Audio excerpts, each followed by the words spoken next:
आज आपण आलो आहोत Sushrut plastic surgeon and burn hospital. आपल्यासोबत आज डॉक्टर अविनाश पाटील सर आहेत, जे प्लॅस्टिक सर्जन रिकन्स्ट्रक्टिव्ह सर्जन आहेत. आणि महाराष्ट्रामध्ये स्किन कलरचे पेशंटला किंवा इंडियामध्ये कसे ट्रीट केले जातात मला सांगा सर. भाजणे नक्की असते काय सर? म्हणजे आम्ही लोकली जर बघतोय ना सर, भाजणे म्हणजे काय, फक्त कुठेतरी आपण आधीच्या कॉन्टॅक्ट मध्ये आलो तर तेवढं आम्ही भाजलेलं होतो. भाजणं ऍक्च्युली जगामध्ये इतकं जुनं आहे की असं समजलं जातं की भाजण्याचा इतिहास हा माणसाच्या उत्पत्तीपासून, म्हणजे history of burn is as old as human Mankind. त्यामुळं मानवाच्या उत्पत्तीपासून ज्वालामुखी किंवा जंगलातले वनवे त्यामुळं मानवानं अनुभव घेतलेला आहे. आणि त्यानंतर येणारे व्यंग आणि वेदना या येऊ नये त्यासाठी मनुष्य आज तायात प्रयत्न करत आहे आणि अनेक प्रगत गोष्टी याबाबत जगामध्ये उपलब्ध झालेल्या आहेत. तर भाजणं म्हणजे शरीरावर आगीमुळं किंवा अनेक कारणामुळं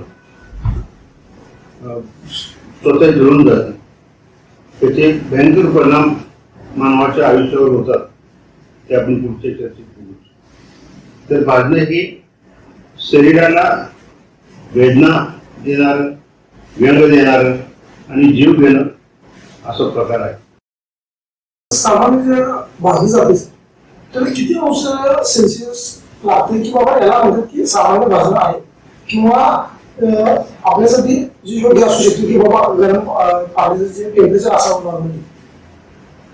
भाजण्यासाठी जे तापमान लागतं होतं त्याचा अभ्यास केला असं कळेल की 42 ते 44 डिग्री तापमान शरीर सहज सहन करू शकतं. पण त्यापेक्षा जास्त तापमानामध्ये मानवाला इजा होऊ शकते. 50 डिग्री सेंटीग्रेड शरीर जर 10 सेकंद जर उघडं पडलं तर त्या शरीराच्या भागाला लाल पडलं. जर 10 सेकंद 60 डिग्री सेंटीग्रेडला शरीर उघडं पडलं तर वरवरचं भाग किंवा सुपरफिशियल बर्न. आणि 10 सेकंद तर 70 डिग्री सेंटीग्रेडला उघडं पडलं शरीर तर पूर्ण जाळीचं भाजतं किंवा फुल थिकनेस बर्न म्हणतात. 70% जास्त आणि 1 सेकंद भाजलं तर पार्शियल थिकनेस बर्न म्हणजे थोडा जाळीचं भाजणं होतं. आणि 55 ते 60 डिग्री सेंटीग्रेड 1 मिनिट भाजलं तर तरी सुद्धा पार्शियल थिकनेस बर्न होतो. पण 50 डिग्री सेंटीग्रेड 5 मिनिट भाजलं तर पूर्ण जाळीचं भाजणं होतं, फुल थिकनेस बर्न होतं. तर असे हे त्याचा टॉलरन्स शरीराचा आहे भाजणे. त्या सर सामान्यतः आपल्याकडे असं बघितलं जाते की आगीनं भाजलं किंवा चटका बसला किंवा ऍक्सिडेंटली तुम्ही आगीच्या संपर्कात आला त्याच बाजूला फक्त सर भाजणं असं म्हणतात. नाही, भाजण्याचे अनेक कारण आहेत. फक्त आगीनं भाजतं असंच नाही. आगीनं भाजतं त्यामध्ये तरी सुसाईड असू शकतं, होमिसाईड असू शकतं किंवा ऍक्सिडेंटली बर्न सुद्धा असू शकतं, त्याला फ्लेम बर्न म्हणतात. त्याचप्रमाणे स्कॅल्स म्हणजे गरम पातळ पदार्थामुळे भाजणं, त्यामध्ये लहान मुलांना जास्त इजा होते किंवा ह्यातील रुग्णांचं प्रमाण हे लहान वयातच जास्त असतं. हे गरम पाण्यामुळे भाजतं. लहान मुलं बाथरूमला आंघोळीला जात असताना अगर आटकानं मी पहिल्यांदा करत जातो तरी बाजूत बसतात, ज्यामध्ये गरम पाणी असतं आणि त्यामुळे त्यांना भाजतं. तसंच लहान मुलं गरम दुधात, गरम आमटीमध्ये किंवा गरम चहा यामध्ये हात घालून त्यांना भाजतं, गरम तेलामध्ये भाजतं. तर वाफ घेण्यासाठी घेतलेले गरम पाणी हे अंगावर पडल्यामुळं बऱ्याच लोकांना भाजलेलं आहे. तसंच तिसरा प्रकार म्हणजे केमिकल बर्न्स म्हणजे रसायनानं भाजणं. जर फॅक्टरीमध्ये काम करणारे, विशेषतः साबणाच्या फॅक्टरीमध्ये काम करणारे कामगार असतात, जे गंभूर जातात आणि जे अल्कली असणाऱ्या टँकमध्ये उतरतात तर त्यातला अल्कली हे गंगोटमध्ये आत जाऊन किंवा गंगोट न घालणारे सुद्धा चुकून त्या ह्याच्यामध्ये टँकमध्ये उतरली तर त्यांना अल्कली बर्न होऊ शकतं किंवा प्रयोग करताना ऍसिड वापरलं जातं.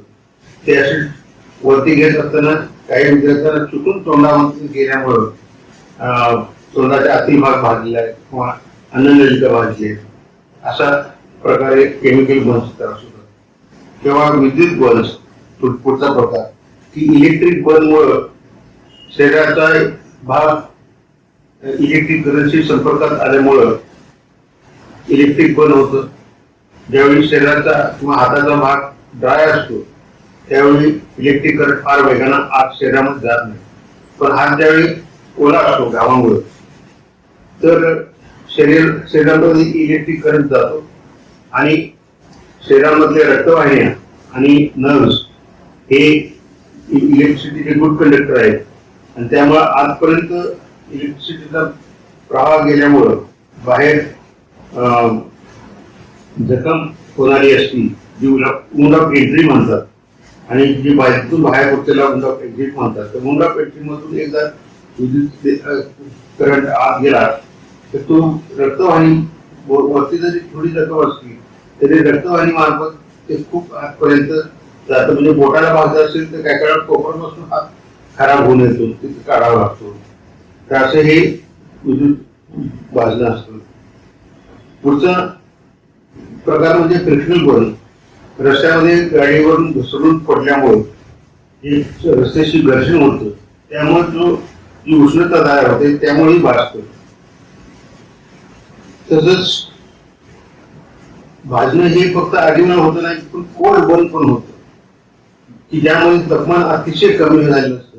त्यामध्ये रक्तवाहिन्या गोठतात. उदाहरणार्थ हिमालयामध्ये काम करणारे सैनिक असतील तर त्यांच्या पायाच्या रक्तवाहिन्या गोठल्यामुळं त्यांच्या पायाला जखमा होतात, भाजल्यासारख्या जखमा होतात. त्यांची खूप काळजी घ्यावी लागते. आणि आणखी एक प्रकार म्हणजे आयनिक बर्न्स जे रेडिएशन युनिटमध्ये काम करतात त्यांचे एक्सपोजर रेडिएशनला झाल्यामुळं बराचसा भाग काय काय शरीराचा नेक्रोसिस होतो आणि त्या ठिकाणी ऑपरेशन करावे लागतं. तर असे निरनिराळे प्रकार हे आपल्याकडे होतात. बर्न रिअसेसमेंट म्हणजे काय सर? नक्की मला सांगा सर, तुम्ही जे टक्के लावता म्हणजे 10%, 20% तुम्ही सर कॅल्क्युलेट कसं करता? खरं वाटतं हा अतिशय महत्वाचा भाग आहे. कारण ही टक्केवारी आपल्याला समजल्यानंतर उपचार करणं अतिशय महत्वाचं आहे. तर त्यामध्ये शरीराच्या भागांना 9% नियमाप्रमाणे 9% नियमाप्रमाणे असेसमेंट केली जाते. या 9% नियमाला व्हॅलेसिस रूल ऑफ 9 म्हटलं जातं. व्हॅलेसिस हा सर्जन शास्त्रज्ञ होऊन गेले की ज्यांनी हा नियम काढला. सर्वसाधारणतः एक हाताचा तळव्याचा भाग म्हणजे 1% असं समजलं जातं. परंतु 9% नियमाप्रमाणे डोकं, चेहरा आणि मान याला 9% समजलं जातं. तसेच प्रत्येक हाताला म्हणजे खांद्यापासून ते बोटापर्यंत 9% समजलं जातं. म्हणजे दोन्ही हाताचे 18% होतात. छाती व पोट याला 18% पकडलं जातं. पूर्ण पाठ म्हणजे 18% समजलं जातं.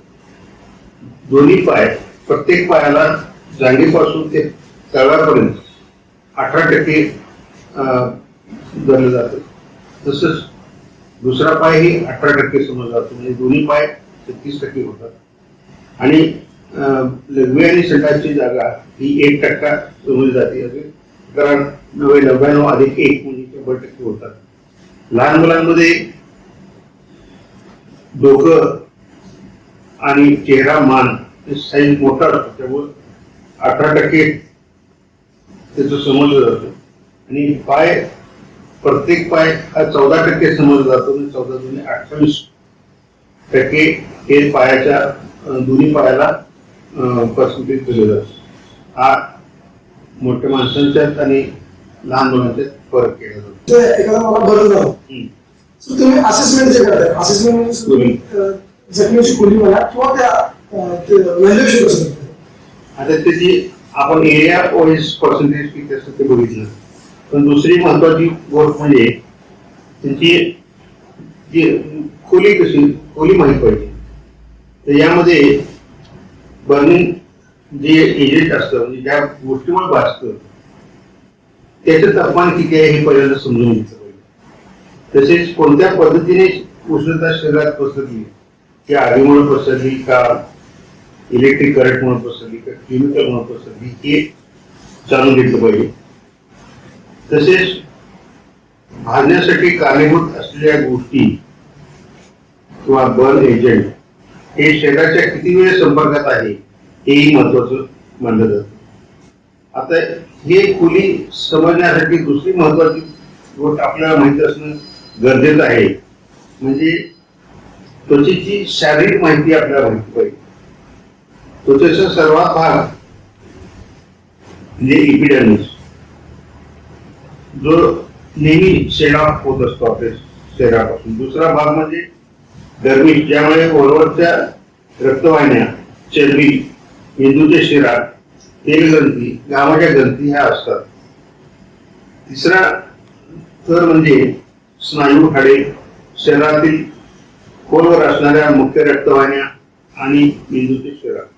या सर्व माहितीनंतर भाजलेल्या भागाची काळजी घेण्यासाठी भाजलेल्या भागाच्या खोलीचे विभाजन केले आहे ते आपण पाहू. म्हणजे कसं ग्रेड 1 मध्ये इपिडर्मिस भाग बर्न होतो, ग्रेड 2 मध्ये डर्मिस बर्न होतो आणि ग्रेड 3 मध्ये डीप बर्न्स म्हणजे स्नायू, हाडं आणि जवळच्या रक्तवाहिन्या, मेंदूची शिरा त्याही बर्न होतात. तरी तसे शरीरातील काही भागांचे भाजणे हे स्पेशल बर्न असं मानले जाते. त्यासाठी एक विशेष लक्ष दिलं जातं उपचार करण्यासाठी. या भागावर भाजल्यामुळे संपूर्ण आयुष्यावर त्याचा परिणाम होऊ शकतो. ते म्हणजे चेहरा व मानेचा भाग भाजलेला असेल किंवा दोन्ही हातांचे तसेच पायांचे तळवे की ज्यासारखी त्वचा शरीरात इतर कुठेही नसते आणि पातळ भाग म्हणजे लघवी आणि संडासची जागा भाजणे, ह्या गोष्टीमुळे मानवाच्या सर्व आयुष्यावर परिणाम होऊ शकतो. आपल्याला तुम्ही सांगितलं, मला सगळ्या गोष्टी थोड्याफार समजल्या. जर भाजण्याची क्रियामुळे शरीर काय परिणाम होतो, नक्की भाजण्यामुळे शरीर आपल्या कोणत्या सिच्युएशनला जातं ते त्या क्रियेमुळे शरीरावरती 3 प्रकारे इफेक्ट होऊ शकतात. एक म्हणजे लोकल, दुसरं म्हणजे रिजनल इफेक्ट आणि तिसरं म्हणजे सिस्टमिक इफेक्ट. लोकल इफेक्ट मध्ये ज्या भागात भाजतं त्या भागामध्ये अगदी केंद्र भाग असतो, म्हणजे त्याचा सेंटर जो असतो तो पोर्शन भाजल्या भागाचा पूर्णपणे निर्जीव झालेला असतो. त्याच्या बाहेरचा थोडासा भाग असतो त्याला कमी जास्त प्रमाणात रक्तपुरवठा होतो आणि त्याच्या बाहेरचा भाग, तिसरा भाग जो असतो त्याच्यामध्ये रक्तपुरवठा इन्फ्लेमेशन वाढलेला असतो. म्हणजे सेंट्रल पोर्शन जो असतो निर्जीव झालेला, त्याच्या बाहेरचा जो भाग असतो त्याला कमी जास्त प्रमाणात रक्तपुरवठा होतो. तो भाग चांगल्या उपचारामुळे चांगल्या त्यातला रक्तपुरवठा होऊन तो भाग चांगला होऊ शकतो.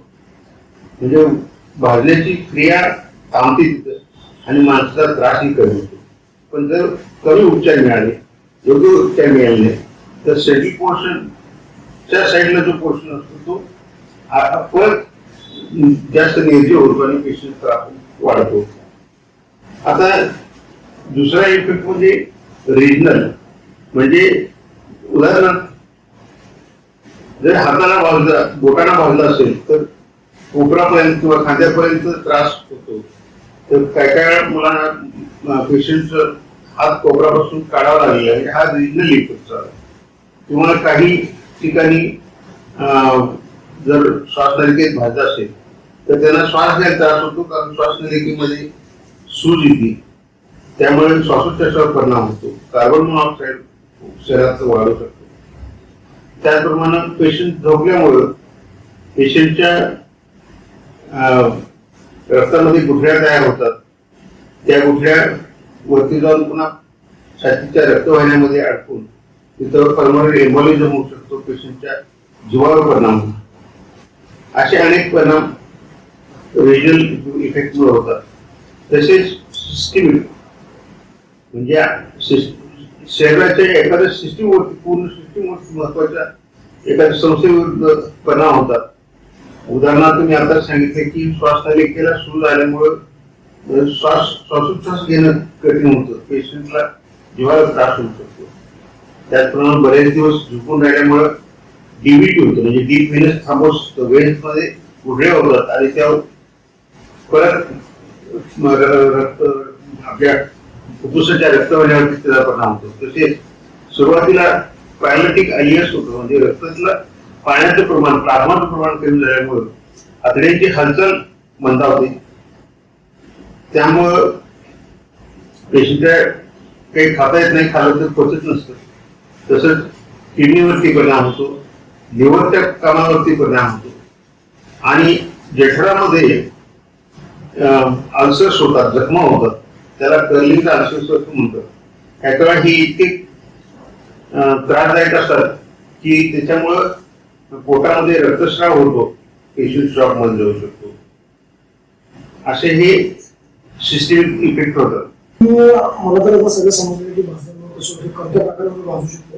पण सर मॅनेजमेंट कसं करतात? जर मॅनेजमेंट जर आपण विचारात घेतलं तर त्याचं फर्स्ट एड मॅनेजमेंट आणि नंतर इंडोर मॅनेजमेंट असं आपल्याला अभ्यास केला पाहिजे.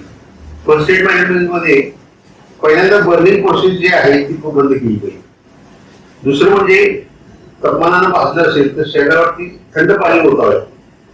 साधारणतः 15 डिग्री सेंटीग्रेड हे आयडियल मानलं जातं आग उजवण्यासाठी, आणि परंतु 8 ते 25 डिग्री सेंटीग्रेड हे इफेक्टिव्ह आहे तितकंच, की ज्यामुळं उष्णतेच्या लहरी शरीरामध्ये ज्या जात असतात त्या लहरी कट होतात आणि भाजणं एक ग्रेड कमी होतं.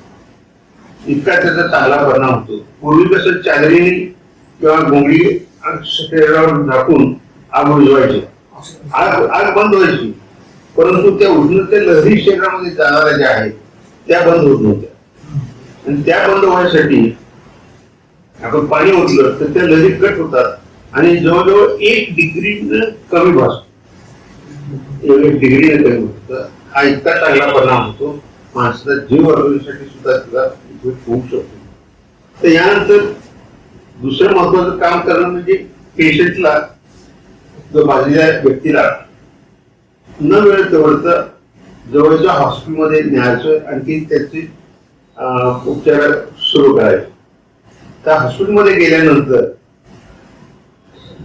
त्यांना एका आयसोलेशन रूम मध्ये ठेवलं पाहिजे.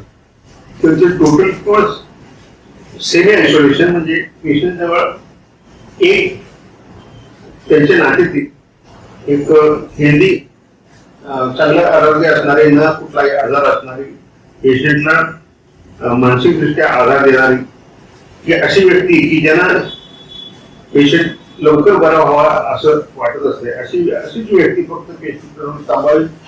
पेशंटला व्हिजिटर्स कुणी नसलं पाहिजे, कारण त्यातल्या एखाद्या व्हिजिटरला जर सर्दी कुठला काय असेल तर ते पेशंट खोलीत खोकले तर पेशंटच्या अंगावर जंतू जातात आणि पेशंटला इन्फेक्शन होऊ शकते. इन्फेक्शन अशा पेशंटसाठी अतिशय त्रासदायक असतं. दुसरी गोष्ट म्हणजे पेशंटला सेपरेट रूम दिली पाहिजे. त्याच्याजवळ आणि जसं मेडिसिनची किंवा कार्डिओलॉजीची इमर्जन्सी रूम असतील की ज्याच्यामुळे 5-5, 10 पेशंट ठेवले जातात, सेंट्रली मॉनिटर केलं जातं. तर इथं तसं न करता प्रत्येक पेशंटला सेपरेट मॉनिटर केलं पाहिजे, सेपरेट स्टाफ तिथे असला पाहिजे आणि एक पेशंट दुसऱ्या पेशंटच्या संपर्कात आला पाहिजे, अशी इंडोर सिस्टम पाहिजे. आता एवढं केल्यानंतर पेशंटला जिथे ठेवलं जातं तिथले सर्व कपडे हे निर्जंतुकीकरण केलेलं असले पाहिजे. आता पेशंटला सुरुवातीला त्याचं एअरवे चांगला आहे का नाही बघितला पाहिजे, म्हणजे त्याला श्वासोच्छ्वास चांगला घेता येईल का. जर त्रास होणार असेल किंवा हेडनेक बर्न असेल तर त्याच्या नाकामध्ये नळी घातली पाहिजे जी पोटामध्ये जाते, आणि जरी श्वास नलिकेला सूज आली किंवा तर त्या नळीच्या साईडला जी जागा असते त्या जागेतून शिस्तीत पेशंट श्वास घेऊ शकतो. तसंच पेशंटला ज्यावेळी आपण खायला परवानगी देणार असतो तसंच या नळीतूनही खायला देता येतं. दुसरी गोष्ट, पेशंटचं व्हेंटिलेशन आणि ब्रिदिंग प्रॉपर होते का ते बघायचं पाहिजे. तसंच सर्क्युलेशन चांगलं व्हावं, कारण शरीरातलं प्लाझ्मा कमी झालं, प्रोटीन कमी झालं, म्हणून पेशंटला आयव्ही लाईन म्हणजे सलाईन लावायला सुरुवात केली पाहिजे. आणि त्यातनं मग रक्त देता येतं, प्रथिनं देता येतात, आपल्या पाहिजे घटक देता येतात. त्याचबरोबर पेशंटचा न्यूरोलॉजिकल डिफिशिट काय झाले का किंवा डिसेबिलिटी काय झाले का याचा अभ्यास केला पाहिजे. त्यांना एक्सपोजर आणि व्हेंटिलेशन याबाबत काळजी घेतली पाहिजे. माणसं जास्त त्यांना नातेवाईक भेटले नाही पाहिजे. पेशंटला मोकळी हवा रूम मध्ये मिळाली पाहिजे.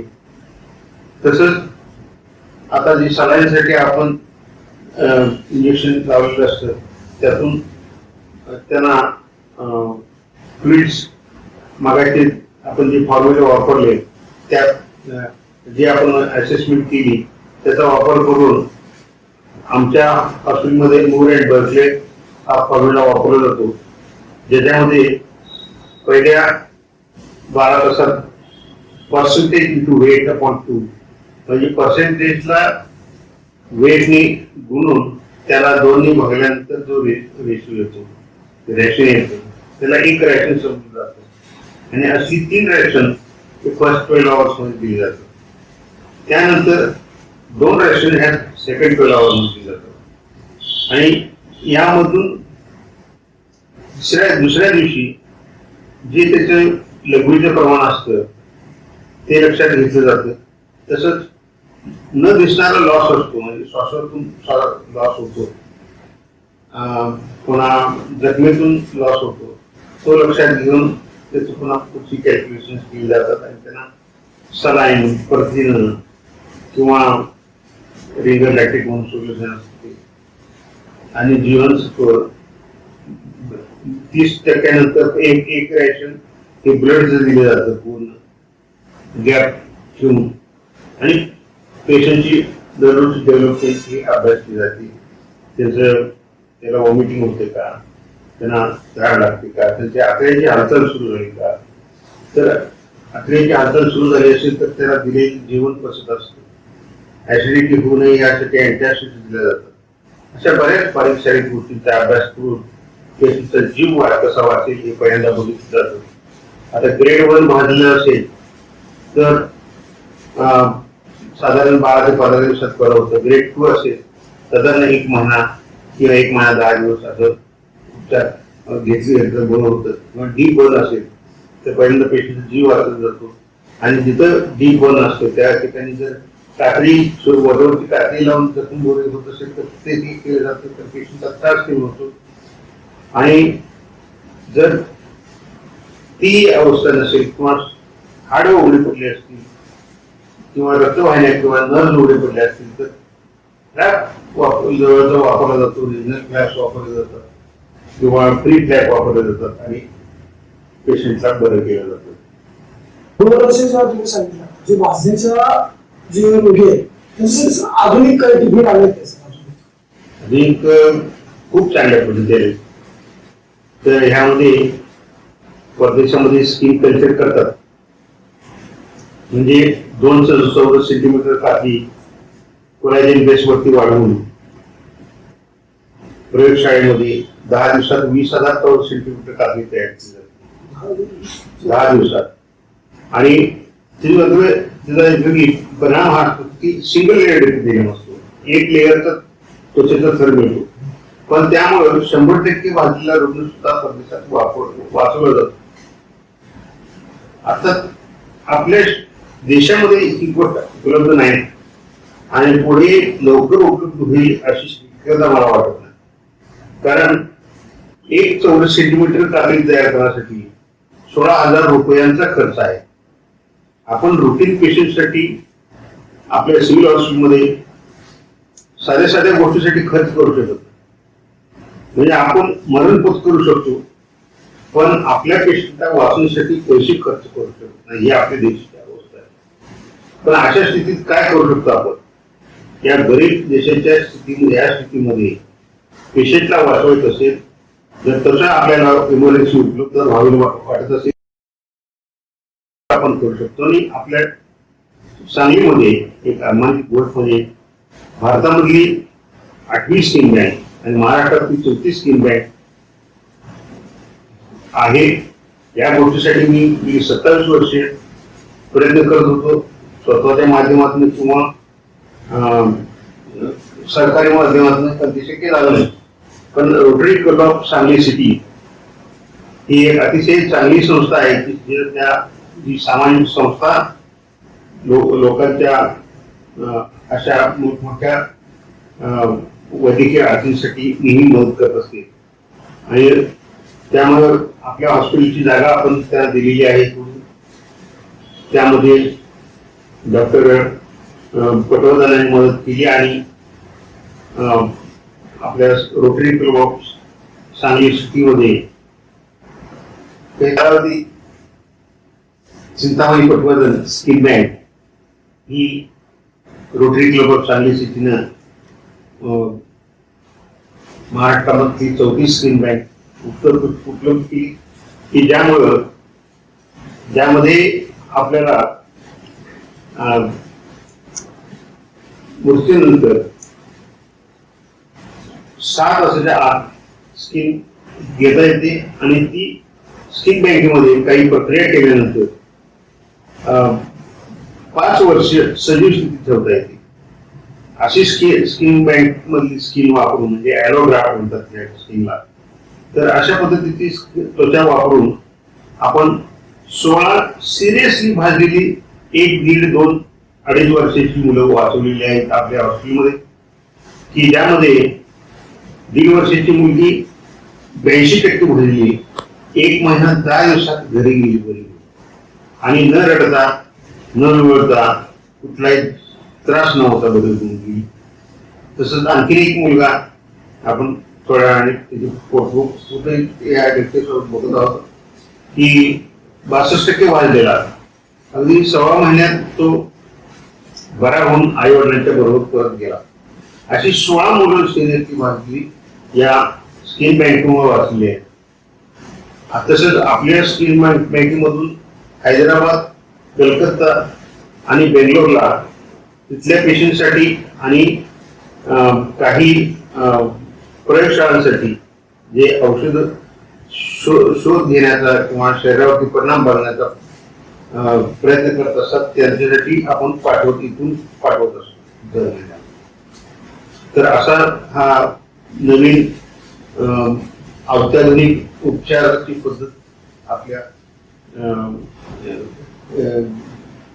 या वैद्यकीय तुम्ही स्कीम तू बोलला, मला तुम्हाला त्याच्यावर कळायचं होतं.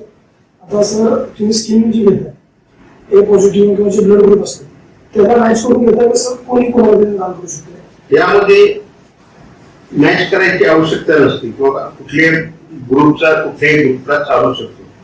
किंवा काळी त्वचा गोळ्या माणसाला लावली काय, गोरी त्वचा काळ्या माणसाला लावली काय, ते चालू शकतं. यामध्ये इपिडर्मिस स्किनचा पोर्शन जो असतो की याला एक अशा प्रकारची तपासणी करण्याची गरज नसते. आणि ही स्किन जी आहे एक बायोलॉजिकल ड्रेसिंग, जे पेशंट जो पण सिरियस असतो तो पण त्याचे प्राण वाचण्यासाठी जे संरक्षण असावं लागतं की ज्यामुळे रक्तातलं पाणी बाहेर जात नाही, प्रथिन कमी होत नाही, रक्तस्राव होत नाही, म्हणजे रक्त कमी होत नाही, पेशंटच्या उघड्या पडलेल्या नर्व्स मुळे ज्या वेदना होत असतात त्या वेदना होत नाही, आणि पेशंटला कमी सलाईन द्यावं लागतं, कमी अँटीबायोटिक द्यावे लागतात, पेशंटला वेदना होत नाही, आणि पेशंट हसत हसत, लहान मुलं जरी असलं तरी ते हसत हसत बरं होतं. आणि स्किन बँक निघायच्या आधी आपल्या इथं आणि त्याच्या आधी ते रिझल्ट बघितले तर खूप चांगले परिणाम बघायला मिळतात. लहान मुलं त्या त्वचा बँकेमुळं खूप चांगल्या रीतीने बरे होतात, रडतही नाहीत, आई वडिलांच्या हसत असतात.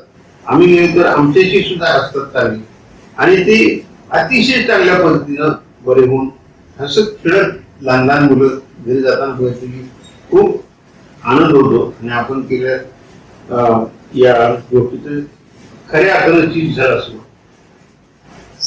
आणि सर मला विचारायला होतं, जो बरं पेशंट असतात त्याची ड्रेसिंगची प्रोसेस थोडी ड्रेसिंग हे सुरुवातीला सगळं निर्जंतुक असतं, अगदीचं बँडेज पण निर्जंतुक असतं. ग्लोव्स घातल्याशिवाय वॉश झाल्याशिवाय स्टाफ ही ड्रेसिंग करत नसतो. आणि जे सगळं ड्रेसिंग असतं ते सर्व सल्फाडायझिन नावाचं सुरुवातीला आम्ही बनवतो वापरतो. काही दिवसानंतर त्याच्या सगळ्या जखमा स्थिर होतात. पेशंटच्या बाकीच्या सुपरफिशियल वुंड्स आहेत त्या बऱ्या झालेल्या असतात. त्यानंतर आम्ही ड्रेसिंग, बिटाडीन, ल्युसॉल अशाही गोष्टी ड्रेसिंगसाठी वापरतो. ज्यावेळी त्याच्यावर सर्जिकल प्रक्रिया करायची वेळ येते त्यावेळी ते ड्रेसिंग थांबून त्या जखमेवरती त्वचा लावली जाते किंवा फ्लॅप केला जातो आणि पेशंट वाचतो. सर सगळ्यात जास्त जो वेदनादायक भाग आहे सर, मी पेशंटांना भेटल्यानंतर असं कळलं की ड्रेसिंगच्या पार्टला पेशंट नाही. हा, कारण ड्रेसिंग जे असतं बऱ्याचदा चिकटलेलं असतं आणि जे आतले मज्जातंतू असतात, संरक्षण म्हणजे जे वेदना वाहक तंतू असतात ते उघडे पडलेले असतात. ज्यावेळी त्याच्यावरती कव्हर केलं जातं आणि पेशंट हालचाल करत नाही त्यावेळी वेदना होत नाही. पण जेव्हा ड्रेसिंग करताना पेशंटच्या नर्व्हना ज्यावेळी धक्का लागतो त्यावेळी पेशंटला वेदना होतात. जर लहान असेल पेशंट, जर सिरियसली भाजलेला असेल किंवा म्हणजे जास्त वाढले असेल तर अशा वेळी आम्ही थोडीशी भूल त्यामुळे पेशंटला ड्रेसिंग सहन होतं आणि आम्हाला पाहिजे तसं ड्रेसिंग करता येतं. आणि सर तुमच्या 40 ते 45 वर्षाच्या अनुभवामध्ये सुरुवातीला कोणत्या केसेस ज्यादा आहेत तुमच्या, आणि आता इलेक्ट्रिसिटीचा जो बूम वापर झाला आहे आपला औद्योगिकरणाचा, त्याच्यामध्ये कोणत्या केसेस आहेत? म्हणजे सुरुवातीला ज्यावेळी रॉकेल वगैरे डेली यूज मध्ये वापर होत होता त्यावेळी कोणत्या केसेस होत होत्या, आता कशा प्रकारचे केसेस म्हणजे इलेक्ट्रिक बर्नचे असतात की फायर बर्नचे, फ्लेम बर्नचे? खरं असतील भारतामध्ये दरवर्षी 1,80,000 वाचतात. प्रत्येकालाच योग्य ट्रीटमेंट मिळते याचा भाग नाही. याचे बरेचसे आता फ्लेम बर्नचा विचार केला ते सगळे काही स्टोन वाचत असं नाही. आता बऱ्याच ठिकाणी स्टोन नाहीये, चुली कमी झाली, पण तरीही आम्हाला 70% लोक हे स्टोवचा बडका आणि चुलीवर वाढतो म्हणून सांगतात. म्हणजे यापैकी बरेचसे पेशंट हे सुसाईड बर्न असतात आणि बरेचसे पेशंट होमिसाईड बर्न असतात. सुसाईड केलेलं असतं स्वतः, त्यावेळी ते माणसाची मानसिक स्थिती ही काही कारणामुळं ती बिघडलेली असते. तसंच होमिसाईड बर्नचे प्रकार पण खूप आहेत जे अत्याचार करतात आणि मुलींच्या शरीरावरती ऍसिड फेकतात किंवा त्यांना जाळतात. हे जे प्रकार आहे हे सामाजिक विकृती आहे आणि आपण इतर प्रकारच्या विकृत्या बघतो. कलकत्त्याची केस ही आता नवीनच आहे, त्याच्यावर अजून आंदोलन चालू आहे. मणिपूरमध्ये सुद्धा अशाच बायकांना सगळ्यात जाळलेलं आहे. यापैकी सरकारनं प्रखर विचार करून जास्तीत जास्त कडक शिक्षा आरोपींना दिली तर या गोष्टी त्याला निर्बंध करू शकतो. तर ही सामाजिक परिस्थिती सुधारली तर आगीमुळे येणारे जे बांधण्याचे प्रकार आहेत ते कमी होतील. शिवाय इलेक्ट्रिसिटी हँडल करत असताना आता लहान लहान मुलांना भाजलं म्हणून देते काय, किल्ल्यावर लाईट गेलं, लावला गेला, भाजलं गेला, परवाची वाजली. किंवा घरामध्ये बायकांना इलेक्ट्रिसिटीचं बऱ्याचदा माहिती नसते, पण अँटेना चालत नाही म्हणून खालना आवाज जातात, त्यांनी वरच्या हाय व्होल्टेज करंटला तो अँटेना लागून मृत होऊन येतात. अशा सगळ्या घटना झालेल्या आहेत. त्यामुळं घरात सौहार्दाचं वातावरण असणं, लहान मुलांना इलेक्ट्रिसिटीची खीळ न देणं किंवा पाण्यात मोटार असेल तर ती मोटार काढायला जाणं, ही अशा ज्या गोष्टी आहेत ह्या साध्या साध्या गोष्टी असतात, पण ह्यातून जीव गेले प्रकार घडतात. तर ह्या गोष्टी एकमेकांनी सांगून बाबा पाण्यात मोटर जाऊ नकोस, लहान मुलांना देऊ नकोस. इव्हन माझ्या पूर्वीच्या एका रेडिओच्या भाषणात ऐकून एक रिक्षावाले ग्रस्त होते, त्यांनी त्यांच्या मुलांना बिलकुल फटाके आणले नाही, त्याला मुलाला फटाके उडवायचे तर ते मूल पण उडवत होतं, पण लहान मुलगा होता आणि मराठी होता, तर ते गलीत फटाके उडणारे मुलं बघितली, कोपऱ्यात बसून तो नुसता बघत होता, पण ते मोठे तोटे होते उडणारे. आणि त्या लक्षात आले की मध्ये एक पडलेला तोटा आहे, तो तुटा उडलेला नाही. आणि त्या मुलांना काय केलं, सगळी मुलं घरात गेल्यावर ते न उडलेला तोटा घेऊन गेला आणि घरात आल्यावर तो तोटा उडला. त्या ज्या हातात उजव्या हातात त्यानं तोटा पकडला होता त्या हाताची 5 बोटं उडून गेली. त्या वडिलांनी काळजी घेऊन सुद्धा त्या लहान हुशार मुलांना एका तोट्यावर लक्ष ठेवून स्वतःच्या हाताची बोटं गरम. तर हे सर्वांनी लक्षात ठेवलं पाहिजे की हे असे प्रकार होतात. हे लहान मुलांना नुसतं आणून द्यायचं नाही, सांगायचं नुसतं एवढ्यावरती बाजत नाही, तर त्यांच्यावरती पूर्ण दिवाळी संपेपर्यंत त्यानंतर एक आठवडाभर हे लक्ष ठेवलं पाहिजे. आता लाडवासाठी कळ्या काढतात, 2 जावा त्या पाण्याच्या शेजारी त्यांनी तळासाठी कढई ठेवली. तर हे धोका देत देत ते एक बाई टाकायची, एक बाई कळ्या काढायची. तर ती कळ्या काढण्यात इतकी गुम झालेली, ते पोडग कधी उठून बसलं पाण्याची त्याला लागतं झाले आणि तिनं दूर पाण्या ढकलल्यावर उडाला निघून त्या गरम पाण्याच्या कढईमध्ये बस मग आणलं आमच्याकडे, पण ते डेट झालं. म्हणजे कामात सुद्धा लक्ष असताना मुलावरती लक्ष खूप चांगल्या पद्धतीने द्यावं. एका रूम मधनं दुसऱ्या रूम मध्ये तेलाची कढई घेऊन जाताना समोरून पळत येणाऱ्या मुलाच्या डोक्यावरती ती कढई पडल्यामुळं मुलाचं डोकं आणि उजवी बाजू चेहऱ्याची पूर्ण बाजू, आता तो मुलगा असेल 35 वर्षांचा बरं का. तर अशा पद्धतीच्या त्या अतिशय वेदनादायक घटना समाजामध्ये घडत असतात.